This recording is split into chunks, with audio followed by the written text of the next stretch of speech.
Teman-teman, terima kasih kepada teman-teman dan Ibu yang terhormat Ibu Khairunisa Melia SPD. Izinkan kami dari kelompok 2 menyampaikan hasil diskusi kami terhadap topik pembelajaran kita kali ini. Nah, teman-teman sekalian, Al-Quran sebagai kitab kalamullah atau yang diartikan sebagai kitab penyempurna dari kitab-kitab sebelumnya.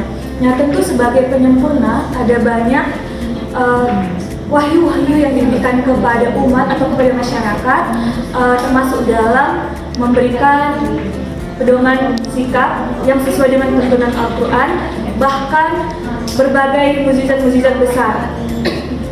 Nah, oleh sebab itu, fenomena tersebut mengartikan bahwa tentu jauh sebelum ilmu pengetahuan ditemukan, Al-Quran telah lebih dahulu sebagai pedoman hidup masyarakat, baik dari masyarakat Arab pada zaman dahulu hingga pada masa kita sekarang ini, yang diberikan secara turun-temurun dan berangsur-angsur sesuai dengan kemajuan dan perubahan pada masanya. Nah, hal tersebut menjadi bukti bahwa Al-Quran membahas ilmu pengetahuan modern jauh lebih dulu daripada pengetahuan itu sendiri ditemukan.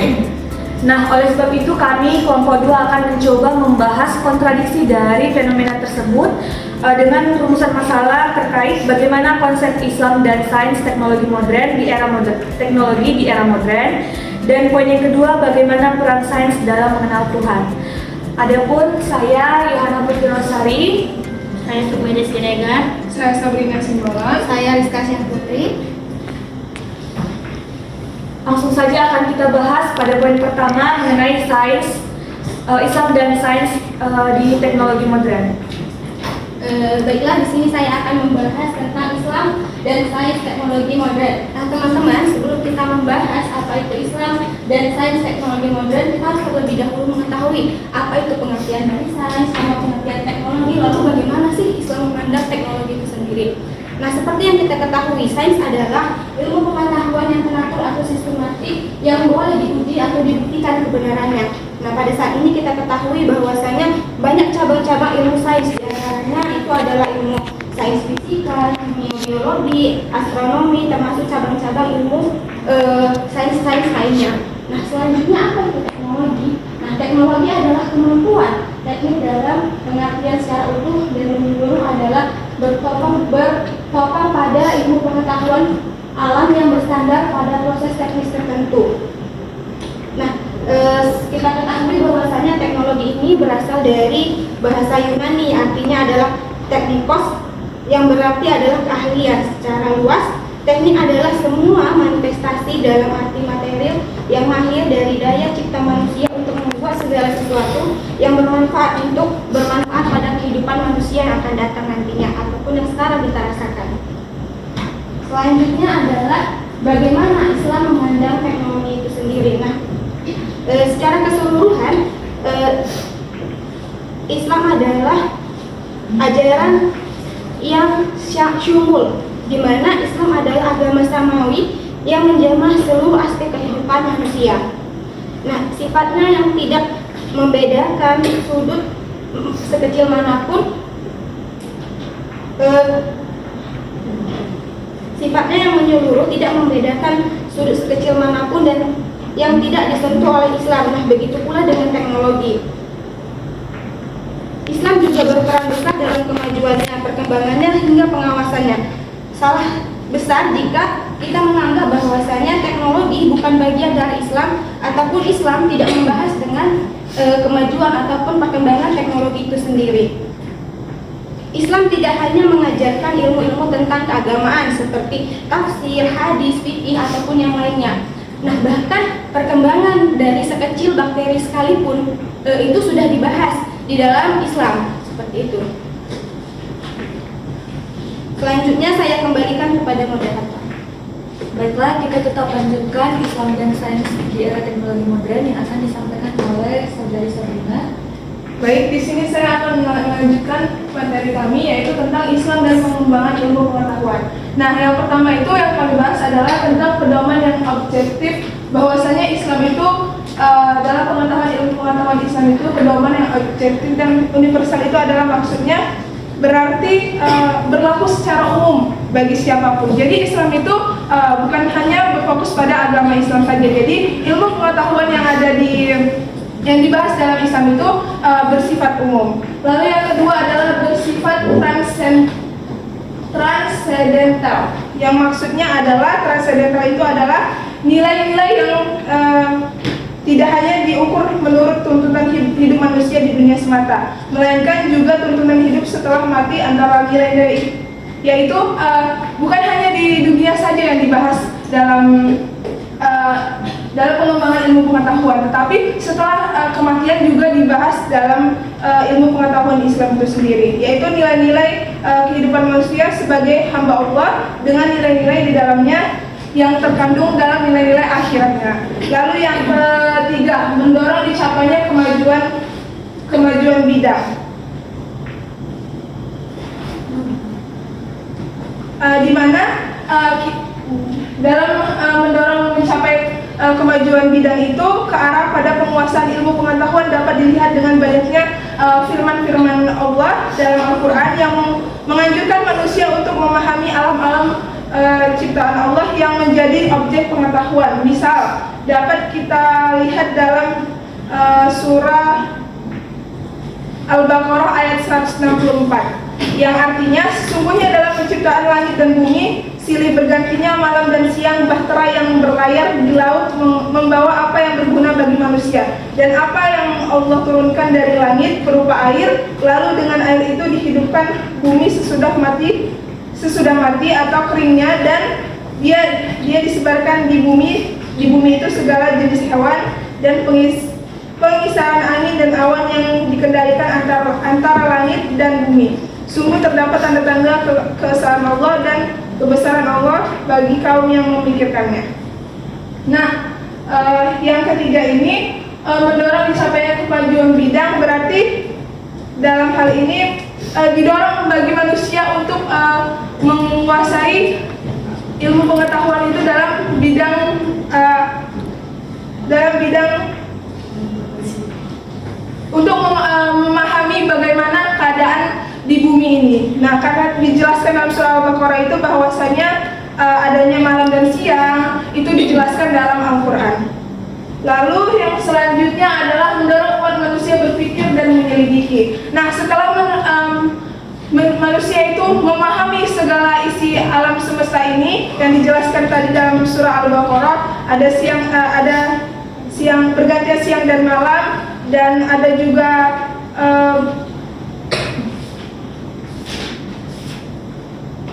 laut yang dimana kita dapat berkendara dengan berlayar. Itu termasuk bagaimana kita bisa berkendara di atas laut itu, bisa menyeberangi laut itu termasuk terdapat dalam pemikiran manusia yang termasuk ke dalam kecanggihan teknologi tadi. Kalau misalnya manusia tidak berpikir bagaimana menyeberangi layar itu, maka kita tidak akan bisa berpindah ke satu tempat ke tempat yang lain. Nah, lalu yang selanjutnya adalah agama untuk peradaban umat. Maksudnya adalah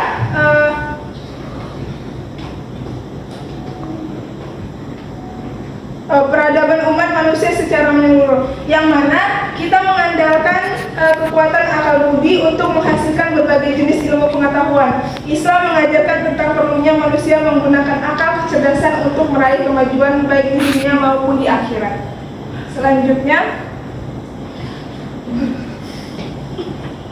untuk motivasi Islam dalam pengembangan teknologi. Nah, ini dijelaskan dalam surah Al-Jathiyah ayat 13 yang artinya, dan dia menunjukkan untukmu apa yang ada di langit dan bumi semuanya sebagai rahmat dari sesungguhnya pada yang demikian itu benar-benar terdapat tanda-tanda kekuasaan Allah bagi kaum yang berpikir. Nah, motivasi Islam itu untuk pengembangan ilmu pengetahuan teknologi itu dimulai dari bagaimana terbentuknya langit dan bumi itu yang merupakan rahmat dari Allah, merupakan kekuasaan dari Allah Subhanahu wa taala. Nah, lalu selanjutnya dijelaskan juga dalam surah Al-Imran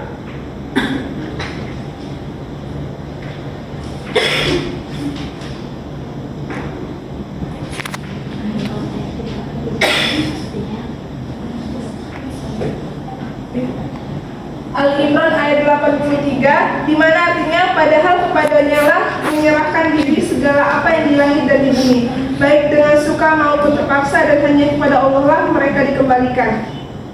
Nah, dari surah ini tidak dapat diragukan lagi bahwa ketaatan yang demikian itulah yang menyebabkan alam ini selalu tegak dengan kokoh, rapi dan harmonis. Bagaimana Allah menciptakan segala yang ada di bumi ini secara memang benar-benar sempurna. Kita sebagai manusia bisa bernafas, makhluk hidup yang lainnya seperti hewan dan tumbuhan bisa berkembang dan tumbuh di muka bumi ini. Sedemikian rupa sudah diciptakan oleh Allah Subhanahu wa taala. Sekian dan terima kasih, saya kembalikan kepada moderator.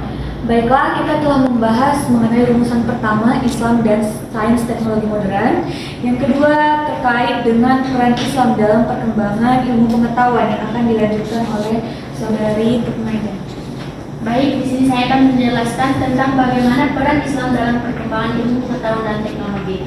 Nah, dalam peran Islam dalam perkembangan ilmu teknologi itu ada dua. Yang pertama itu menjadikan akidah Islam sebagai paradigma ilmu pengetahuan. Paradigma Islam ini menyatakan bahwa akidah Islam itu wajib dijadikan sebagai landasan pemikiran bagi seluruh bangunan ilmu pengetahuan. Tetapi bukan berarti akidah ini dijadikan sebagai sumber segala macam ilmu pengetahuan, tetapi sebagai standar segala ilmu pengetahuan. Dan yang kedua itu menjadikan syariah Islam yang lahir dari akidah Islam sebagai standar bagi pemanfaatan ilmu pengetahuan teknologi dalam kehidupan sehari-hari, di mana standar atau kriteria inilah yang seharusnya digunakan umat Islam, bahwa boleh tidaknya pemanfaatan ilmu pengetahuan teknologi didasarkan pada ketentuan hukum syariah Islam. Umat Islam boleh memanfaatkan ilmu pengetahuan dan teknologi jika telah dihalalkan oleh syariat Islam, dan sebaliknya jika telah diharamkan oleh syariatnya, maka penggunaan teknologi tersebut tidak boleh dimanfaatkan walaupun ia menghasilkan manfaat sesaat untuk kebutuhan manusia. Nah, peranan sains dalam mengenal Tuhan. Seperti yang kita ketahui, dalam Al-Quran itu banyak sekali ayat yang menunjukkan kepada fenomena alam, di mana manusia diminta untuk mengenali bagaimana ciptaan dari Tuhan, agar mengenal ciptaannya lewat tanda-tandanya, seperti yang terkandung di dalam ayat At-Tariq ayat 5, di mana artinya yaitu maka hendaklah manusia memperhatikan dari apa yang ia ciptakan. Dan yang kedua itu ayat yang mencakup masalah cara penciptaan objek-objek yang terdapat di surah Al-Ghasyiyah ayat 17-20, yang dimana artinya, maka apakah mereka tidak memperhatikan bagaimana untuk diciptakan, dan langit bagaimana ia ditinggikan, dan gunung-gunung bagaimana ia ditegakkan, dan bumi ia dihamparkan. Dan yang ketiga itu surah Al-Ankabut yang menyuruh manusia untuk menyingkap bagaimana alam fisik ini berwujud, di mana dalam surah Al-Ankabut ayat 20 yang artinya katakanlah, berjalanlah di bumi, maka perhatikanlah bagaimana Allah memulai penciptaan makhluk. Kemudian Allah menjadikan kejadian yang akhir, sesungguhnya Allah Maha Kuasa atas segala sesuatu. Dan yang keempat itu yaitu ayat yang menyuruh manusia untuk mempelajari fenomena yang terjadi di alam, yang dalam surah Al-Baqarah ayat 164, yang artinya sesungguhnya pada penciptaan langit dan bumi, pergantian malam dan siang, kapal yang berlayar di laut dengan muatan yang bermanfaat bagi manusia, apa yang diturunkan Allah dari langit berupa air, lalu dengan itu dihidupkannya bumi setelah mati atau kering, dan dia ditebarkan di dalamnya bermacam-macam binatang, dan perkisaran angin dan awan yang dikendalikan antara langit dan bumi, semua itu sungguh merupakan tanda-tanda kebesaran Allah bagi orang-orang yang mengerti. Mungkin itu saja dari saya. saya kembalikan kepada moderator. Nah, baiklah teman-teman, pada hari ini kita telah membahas lebih dalam mengenai Islam dan sains teknologi modern, serta poin yang kedua mengenai peran Islam dalam mengenal Tuhan. Nah, dapat kita simpulkan bersama bahwa belajar sains juga belajar untuk memahami ketaatan kepada hakikat kehidupan manusia dengan segala kekurangan dan keterbatasannya. Dengan demikian dapat kita artikan juga bahwa dengan belajar sains kita bisa belajar untuk rendah hati. Oleh karena itu pelajaran sains seyogyanya diunjukkan untuk peningkatan hakikat kehidupan manusia sebagai penghuni alam semesta. Demikianlah presentasi dari kami kelompok 2, lebih dan kurang kami mohon